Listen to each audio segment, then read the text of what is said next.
नमस्कार, खबर cut to cut में आपका स्वागत है। आपके साथ मैं हूं विद्यानाथ झा। सबसे पहले आपको आज की एक खास तस्वीर वाली खबर बताते हैं। गया से ये तस्वीर सामने आई। प्रधानमंत्री नरेंद्र मोदी आज गया में रैली को संबोधित करने के लिए पहुंचे थे, लेकिन उससे पहले ही वहां बवाल मच गया। हालात ऐसे हो गए कि कुर्सियां चलने लग गई। देखिए खबर। गया में पीएम मोदी के पहुंचने से पहले यह हंगामा हुआ। दरअसल रैली में भीड़ ज्यादा हो गई थी। भीड़ को काबू करने के लिए पुलिस ने बल प्रयोग किया और नतीजा हुआ, रैली में आई जनता और कार्यकर्ता नाराज हो गए। पहले बहस हुई और फिर कुर्सियां चलने लगी। वीडियो में आप देख सकते हैं कैसे गुस्साए लोग कुर्सियां और आसपास पड़ा सामान हवा में उछालने लगे। शुक्र इतना रहा कि पीएम के पहुंचने से पहले लोगों को समझा बुझाकर शांत करा लिया गया। रैलियों में भीड़ में आप लोगों को देखते होंगे। अक्सर उन इलाकों के लोग होते हैं जहां कोई भी बड़ा नेता जाता है रैली को संबोधित करने के लिए, लेकिन प्रधानमंत्री की रैली में, गया की ही रैली में विदेशी लोग पहुंचे उन्हें सुनने के लिए। रूस और चीन तक के लोग पहुंचे थे। देखिए तस्वीरें और खबर भी। कोई रूस से, कोई चीन से और कोई घाना से। ये थी पीएम मोदी की गया रैली से आई वो तस्वीरें जिन्हें देखकर बीजेपी कार्यकर्ता भी हैरान थे। मोदी को देखने और सुनने के लिए ये विदेशी रैली में पहुंचे थे। दरअसल ये परदेशी पितृ पूजन के लिए गया आए थे और जब इन्हें पता चला कि देश के प्रधानमंत्री बोलने आ रहे हैं तो ये पूरे हिंदुस्तानी अंदाज में रैली स्थल पहुंच गए। महिलाओं ने साड़ी पहनी थी तो पुरुषों के माथे पर टीका भारतीय संस्कारों का प्रतीक बन सज रहा था। इनमें से कुछ के हाथों में कागज भी थे जिन पर लिखा है ये मोदी के फैन है। कांग्रेस ने आज चुनाव को लेकर अपना मैनिफेस्टो जारी कर दिया। आपको मैनिफेस्टो की बातें बताएंगे, लेकिन उससे पहले देखिए दो मुद्दों पर कैसे कांग्रेस को बीजेपी ने आज घेर लिया। बवाल मचता रहा। कांग्रेस पार्टी ने मंगलवार को अपने मैनिफेस्टो में यूं तो कई वादे kiए, लेकिन दो बिंदुओं पर राष्ट्रवाद की बहस छिड़ गई। कांग्रेस ने आफ्स्पा कानून में संशोधन का आश्वासन दिया है। साथ ही आईपीसी की धारा 124A खत्म करने की बात की है। धारा 124A के तहत देशद्रोह का मुकदमा चलाया जाता है। कांग्रेस मैनिफेस्टो के इस हिस्से के सामने आते ही बीजेपी कांग्रेस पर हमलावर हो गई। एक तरफ कहते हैं कि जवानों को मार्टर बना दो, मालूम नहीं कि वो क्या विषय होता है, और इन्होंने नहीं किया था, हमने सुविधाएं दी। अब कह रहे हैं मैनिफेस्टो में उनके खिलाफ मुकदमे चलाने की अनुमति दे दो आतंकवादियों को। देशद्रोह करना अब अपराध नहीं होगा। जो पार्टी इस तरह का घोषणा करती है वो इस देश के एक भी वोट की हकदार नहीं। राष्ट्रीय सुरक्षा और राष्ट्रवाद बीजेपी की राजनीति की धुरी रही है। यही वजह है कि खुद वित्त मंत्री ने आकर कांग्रेस के खिलाफ मोर्चा खोला। कांग्रेस ने अपना मैनिफेस्टो जारी कर दिया। इसमें जो मुद्दे हैं, जो बातें हैं, जो वादे किए गए हैं, उसको देखकर ऐसा लग रहा है कि कांग्रेस ग्रामीण वोट बैंक को टारगेट कर रही है। हम निभाएंगे, मेरा किया हुआ वादा मैंने कभी नहीं तोड़ा। कांग्रेस के मैनिफेस्टो के पहले दो पन्नों पर लिखे ये शब्द इस राजनीतिक कदम की तासीर बता रहे हैं और ऐलानों में ज्यादातर किसान और गांव का जिक्र है। कांग्रेस ने जनता से यह वादा किया है कि गरीबों के खाते में हर साल 72,000 रुपए जाएंगे। किसानों के लिए अलग कृषि बजट लाने का वादा किया है। 10 लाख युवाओं को ग्राम पंचायत में रोजगार देने का भी वादा किया गया है। इसके अलावा 3 साल तक रोजगार शुरू करने के लिए पैसा मिलेगा। मनरेगा में 100 से बढ़ाकर 150 दिन की रोजगार गारंटी दी गई है। किसान कर्ज ना चुका पाए तो आपराधिक मामला दर्ज नहीं होगा। शिक्षा के लिए जीडीपी का 6% पैसा खर्च करेंगे। गरीबों के लिए सबसे अच्छे इलाज की व्यवस्था करेंगे। जीएसटी को आसान बनाएंगे। मार्च 2020 तक 22 लाख खाली पड़े पदों को भरा जाएगा और 34 लाख सरकारी पदों को भी भरने का वादा किया है। कांग्रेस की नजर दरअसल ग्रामीण वोट बैंक पर इसलिए है क्योंकि पिछले चुनाव में भी ग्रामीण वोट बैंक का फायदा कांग्रेस को मिला था और इसी बार भी कांग्रेस ने अपने मैनिफेस्टो के जरिए इसी वोट बैंक को ध्यान में रखते हुए तमाम वादे किए हैं। कांग्रेस की जन आवाज यानी मैनिफेस्टो में बार बार किसान और गांव ही क्यों आए, इसकी चुनावी वजह समझ लीजिए। लोकसभा पर नजर डालें तो कुल 543 लोकसभा सीटों में से 342 सीट ऐसी हैं जहां ग्रामीण वोटर निर्णायक भूमिका में रहते हैं। साल 2014 में कांग्रेस ने 44 सीट जीती थी, जिसमें 34 ग्रामीण, 7 शहरी और 3 सेमी अर्बन सीट थी। 2014 के लोकसभा चुनाव में कांग्रेस का वोट शेयर 19.3% था, जिसमें से 70% वोट ग्रामीण क्षेत्र से थे, 20% शहरी क्षेत्रों से और सेमी अर्बन सीटों पर 10% वोट मिले थे। यानी कांग्रेस ने ग्रामीण क्षेत्रों में बेहतर प्रदर्शन किया था और कांग्रेस इस बार भी ग्रामीण वोटर्स को पुख्ता करना चाहती है। मैनिफेस्टो की बातें बताने के बाद राहुल गांधी मीडिया से मुखातिब हुए, लेकिन इस दौरान वो बोल गए कि सब हिंदू हैं और इसको लेकर बवाल तो होना ही था। फिर क्या हुआ आपको दिखाते हैं। सब लोग हिंदू हैं, मगर देश में रोजगार की जरूरत है, देश में किसानों की मदद करने की जरूरत है, देश में न्याय की जरूरत है, महिलाओं की देखभाल करने की जरूरत है, महिलाओं को रिजर्वेशन देने की जरूरत है। नरेंद्र मोदी जी छुप रहे हैं। नरेंद्र मोदी जी डरे हुए हैं। नरेंद्र मोदी जी सच्चा जो डिबेट है वो नहीं करना चाहते। मैंने आपसे बोला है और मैं फिर से दोहरा रहा हूं, भ्रष्टाचार पे मेरे से आके डिबेट करें। नेशनल सिक्योरिटी पे मेरे से आके डिबेट करें। आए, चैलेंज देता हूं नरेंद्र मोदी जी को। कांग्रेस अध्यक्ष राहुल गांधी ने आज अपने मैनिफेस्टो की बड़ी बातें जनता को, देश को बताई, तो साथ ही साथ प्रधानमंत्री नरेंद्र मोदी पर निशाना साधा और केंद्र सरकार की नीतियों पर भी सवाल खड़े किए। और नरेंद्र मोदी एक के बाद एक किसी ना किसी चीज के पीछे छुप रहे हैं, मगर देश का प्रधानमंत्री देश की सच्चाई से नहीं छुप सकता है। देश की सच्चाई है कि देश में बेरोजगारी है। देश की सच्चाई है कि देश का किसान तड़प रहा है, जी नहीं पा रहा है, आत्महत्या कर रहा है।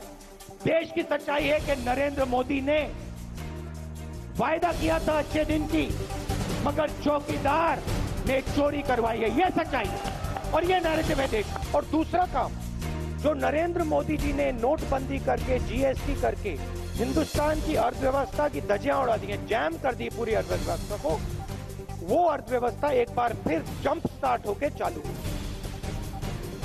प्रधानमंत्री नरेंद्र मोदी आज ओडिशा के काले हांडी पहुंचे। वहां उन्होंने कांग्रेस और बीजेडी पर गरीबों को धोखा देने का आरोप लगाया। और क्या बातें कही प्रधानमंत्री ने, आप सुनिए।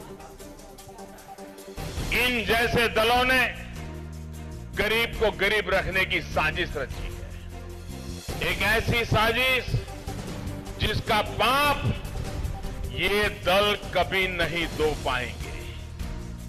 गरीब को उन्होंने वोट बैंक समझा है, जो चुनाव दर चुनाव इनके साथ बहुत विश्वास से जुड़ा और उन्होंने हर चुनाव के बाद गरीब को धोखा दिया है। इसी धोखे की वजह से न जाने कितने दाना मांझी जैसे लोगों को एम्बुलेंस तक नहीं मिलती है। इसी धोखे की वजह से ओडिशा विकास की दौड़ में उतना आगे नहीं निकल पाया जितना निकलना चाहिए था। कांग्रेस ने जब से यह ऐलान किया है कि राहुल गांधी वायनाड सीट से चुनाव लड़ने जा रहे हैं, उसके बाद से ये सीट पर जो मुकाबला है वो दिलचस्प हो गया है। यहां से अब सीपीआई ने कहा है कि वो राहुल गांधी को हराने के लिए अपने उम्मीदवार को उतारेगी, तो दूसरी तरफ एनडीए ने भी यहां से दांव चल दिया है। क्या है ये दांव, आपको दिखाते हैं। तुषार वेल्लापल्ली, वैसे तो इन्हें अभी तक लोग एनडीए के सहयोगी दल भारत धर्म जनसेना के अध्यक्ष ही जानते थे, लेकिन 2019 के रण ने इन्हें देश भर में एक नई पहचान दे दी है।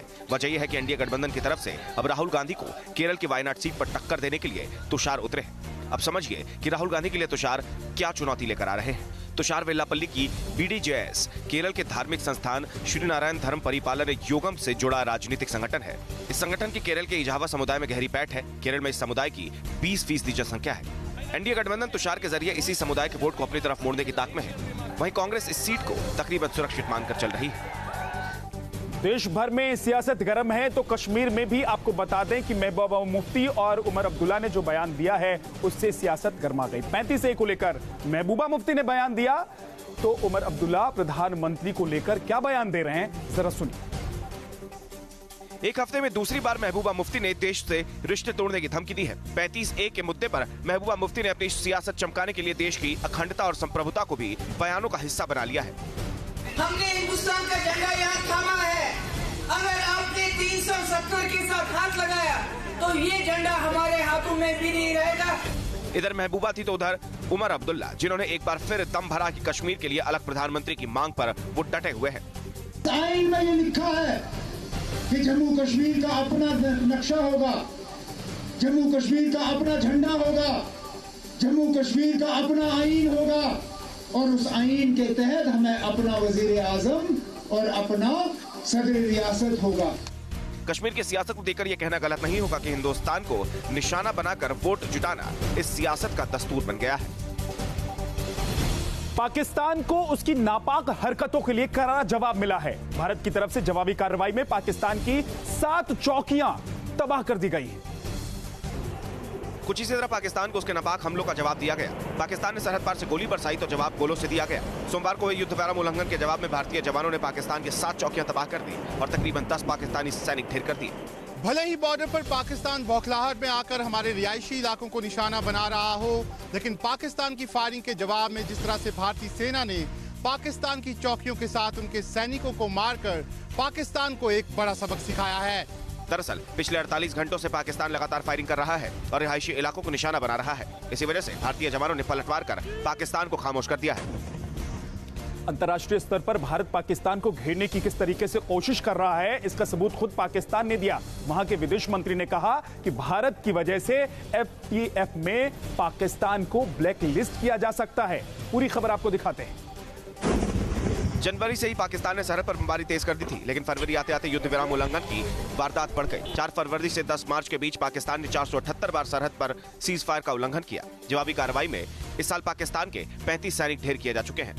पाकिस्तान ने पुंछ और राजौरी में भले ही नागरिकों को निशाना बनाया, लेकिन भारतीय सेना ने इस बात का ख्याल रखा कि पाकिस्तान के रिहायशी इलाकों में बमबारी न की जाए।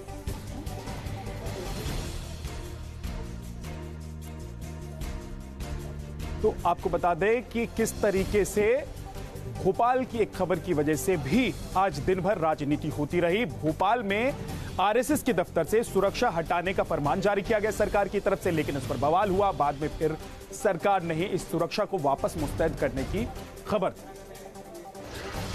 यही है भोपाल में संघ का वो कार्यालय जो दिन भर सुर्खियों का सबब बना रहा।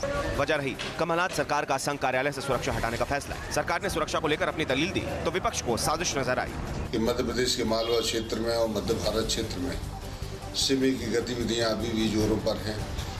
वह कोई भी घटना घटित कर सकती है और इस प्रकार की यदि कोई घटना घटित होती है सिमी या अन्य किसी आतंकवादी संगठन के द्वारा, तो मैं ये मान के चलता हूँ कि इसमें कांग्रेस पार्टी का भी हाथ साजिश में हो सकता है। लेकिन ये बहुत दुर्भाग्यपूर्ण फैसला है, बहुत घटिया फैसला है। इतने मन छोटे नहीं होना चाहिए। सरकार चलाने वाले बड़े मन से सरकार चलाते हैं, सरकारें आती जाती है।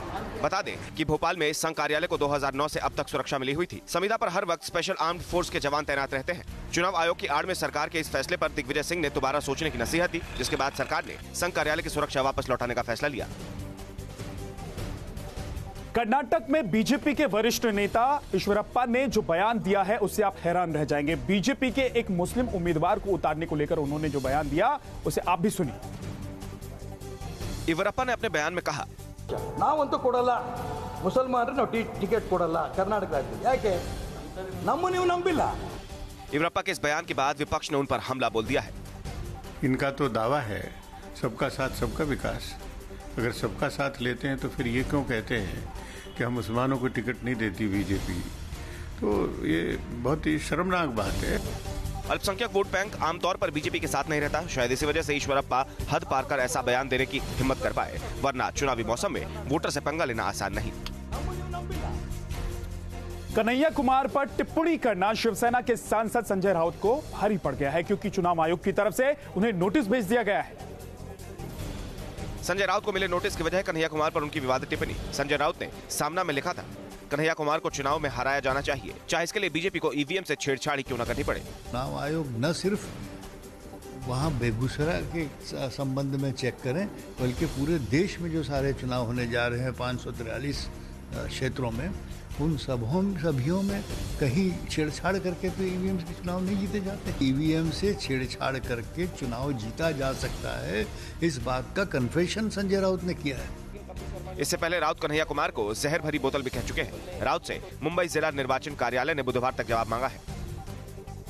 हार्दिक पटेल के लिए सुप्रीम कोर्ट से एक बुरी खबर आई। सुप्रीम कोर्ट ने उनके मामले को जल्द सुनने से इनकार कर दिया है, जिससे उनकी उम्मीदवारी अब लटक गई है। दरअसल हार्दिक पटेल पर साल 2015 में मेहसाणा में दंगा भड़काने का आरोप है। इस मामले में सजा के चलते हार्दिक पटेल चुनाव नहीं लड़ पा रहे थे। हार्दिक ने सजा निलंबित करने की याचिका दायर की थी। कोर्ट ने कहा कि इस पर सुनवाई की तत्काल जरूरत नहीं है। कोर्ट ने मामले पर सुनवाई के लिए अब 4 अप्रैल की डेट दी है। दरअसल पीआरए के तहत मिली सजा हार्दिक और चुनाव के आड़े आ गई थी। इस कानून के तहत 2 साल या इससे अधिक की सजा पाने वाले नेताओं को चुनाव लड़ने की अनुमति नहीं होती। बता दें कि 12 मार्च को कांग्रेस में शामिल होने के बाद हार्दिक जामनगर से चुनाव लड़ने की तैयारी में जुटे थे।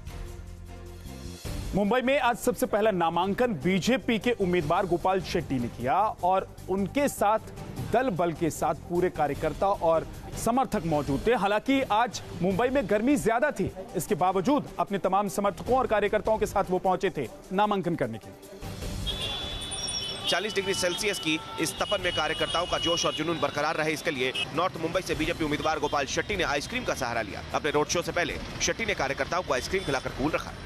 गोपाल शेट्टी जो है वो मुंबई में आज नामांकन जो है वो फाइल करने जा रहे हैं। उसके गर्मी के मौसम में कार्यकर्ता आपके लिए खड़े रहे ये बहुत ही मुश्किल है, क्योंकि 40 डिग्री टेम्परेचर है मुंबई का, और ऐसे में कार्यकर्ताओं को अपने साथ जोड़े रखने के लिए यहाँ पर आइसक्रीम जो है वो बांटे जा रहे हैं।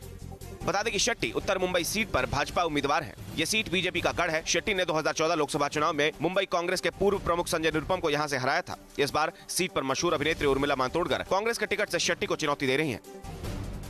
पैसे के लालच में कोई हत्यारा भी बन सकता है। उन्नाव की एक खबर है जहां पर एक भाई ने अपने छोटे भाई बहन की हत्या कर दी सिर्फ पैसे के लालच की वजह से। क्राइम कट टू कट की बाकी खबरें भी आपको दिखाते हैं। उन्नाव में एक शख्स ने पैसे की लालच में अपने ही छोटे भाई और बहन को मौत के घाट उतार दिया। शुभंकित नाम के शख्स पर आरोप है कि इसने अपने ही घर में चोरी की। चोरी के वक्त घर में छोटे भाई बहन मौजूद थे और गुनाह के निशान मिटाने के लिए इरादे से इसने दोनों का कत्ल कर दिया। मेरठ में दिन दहाड़े एक सिरफिरे ने एक लड़के और लड़की को गोलियों से भून दिया। बताया जा रहा है कि लड़की ने आरोपी का प्रपोजल नकार दिया था, जिसके बाद ये लड़की से नफरत करने लगा था और मौका पाकर इसने लड़की और उसके दोस्त को गोली मारकर हत्या कर दी। केरल के कोल्लम से दहेज हत्या का एक सनसनीखेज मामला सामने आया है। कोल्लम में एक महिला को उसके पति ने कई दिनों तक भूखा रखा और भूख से तड़पकर महिला की मौत हो गई। महिला के परिजनों ने पति और उसके परिवार के खिलाफ मुकदमा दर्ज कराया है। मुंबई की सड़कों पर आधी रात को हंगामा हो गया। एक एक्सप्रेस शराब के नशे में पुलिस वालों से भिड़ गई। फिर क्या हुआ देखिए। आधी रात को इस एक्ट्रेस ने मुंबई की सड़कों पर जमकर हंगामा किया। खबरों के मुताबिक अपने दोस्तों के साथ एक्ट्रेस एक रेस्तरां से शराब के नशे में निकली। पहले लिंकिंग रोड पर पुलिस ने उनकी कार रोकी, जिसके बाद वो वहां से भाग निकली। एक्ट्रेस की कार का सांता क्रूज इलाके में एक्सीडेंट हो गया। यहाँ पुलिस और उनके दोस्तों के बीच हाथापाई हो गई। इस हाथापाई के बाद पुलिस ने खार पुलिस स्टेशन में एक्ट्रेस और उनके दो दोस्तों के खिलाफ मामला दर्ज किया है। उनके दोस्तों को गिरफ्तार कर लिया गया है, लेकिन एक्ट्रेस को नोटिस देकर छोड़ दिया गया है। लेकिन कार जब्त कर पुलिस मामले की जांच कर रही है। अब देश से बाहर दुनिया की कुछ अहम खबरें आपको दिखाते हैं वर्ल्ड कट टू कट में। अफगानिस्तान के बाल्क प्रांत में तालिबान ने सेना पर हमला कर दिया। खबरों के मुताबिक इस हमले में 8 जवान मारे गए। तालिबान लगातार अफगान सेना पर हमले कर रहा है ताकि शांति वार्ता में वो हावी हो सके। तालिबान के इन हमलों के चलते अमेरिका को भी शांति वार्ता में दोबारा शामिल होने पर मजबूर होना पड़ा है। चीन के जंगलों में आग का कहर जारी है। सोमवार तक जंगलों की आग से जूझते हुए 30 दमकल कर्मियों की मौत हो चुकी थी, लेकिन हालात सुधरने का नाम नहीं ले रहे हैं। अब हेलीकॉप्टर की मदद से जंगलों में पानी और रेत बरसाया जा रहा है, लेकिन आग काफी फैल चुकी है और इन लपटों को काबू करना बड़ी चुनौती साबित हो रहा है। पेरू में एक खदान हादसे में 8 मजदूरों की मौत हो गई। दरअसल खदान में काम करने के लिए 9 मजदूर नीचे उतरे थे और अचानक खदान के अंदर गैस फैल गई। गैस में दम घुटने के चलते 8 मारे गए, जबकि एक मजदूर जिंदा बाहर निकल आया। बताया जा रहा है कि यह खदान गैर कानूनी रूप से चल रही थी और अब तक खदान के मालिक का पता नहीं चल सका है। FATF में पाकिस्तान को ब्लैकलिस्ट किया जा सकता है और ये कबूलनामा खुद पाकिस्तान के विदेश मंत्री का है। पाकिस्तान के विदेश मंत्री ने कहा है कि भारत की घेराबंदी की वजह से अंतर्राष्ट्रीय स्तर पर अब पाकिस्तान मुश्किलों में घिर गया है। शाह महमूद कुरैशी ने अपने बयान में कहा है कि भारत की मोर्चेबंदी के चलते FATF में पाकिस्तान को ब्लैकलिस्ट किया जा सकता है, जिसके चलते पाकिस्तान को 700 करोड़ रुपए का नुकसान हो सकता है। कुरैशी का यह बयान कबूलनामे से ज्यादा शिकस्त से पहले सफाई नजर आता है। कुरैशी को पता है कि अक्टूबर की मियाद खत्म होने तक पाकिस्तान FATF की शर्त पूरी नहीं कर पाएगा और पाकिस्तान का ब्लैकलिस्टेड होना तय है। ऐसे में कुरैशी आवाम के सामने इमरान सरकार की फजीहत बचाने के लिए पहले ही भारत का नाम लेकर मजबूरी का ढोंग रचने लगे हैं। ईरान में बाढ़ की वजह से हड़कंप मचा हुआ है। 70 गांवों के लोगों को रेस्क्यू किया जा रहा है। बड़ी तादाद में लोग फंसे हुए हैं, जिसके बाद लोगों को यहां से निकालने की कोशिश हो रही है। ईरान में भीषण बाढ़ की वजह से ये हालात पैदा हो गए। वायुसेना को भी रेस्क्यू के काम में लगाया गया है। कुदरत के कहर के आगे सब कुछ चौपट नजर आ रहा है। लोगों की मुश्किलें यहां बढ़ी हुई हैं और बाढ़ ने यहां लोगों का जीना मुहाल कर दिया। 70 गांव के लोग इस जल के जंजाल में फंसे हुए हैं। ईरान की ये तस्वीर आप देख रहे हैं। देखिए किस तरीके से बाढ़ ने तबाही मचाई है। 70 गांवों पर इसका असर पड़ा है और अब सुरक्षित जगहों तक लोगों को पहुंचाने की कोशिश हो रही है जो इन बाढ़ के इलाकों में फंसे हुए हैं।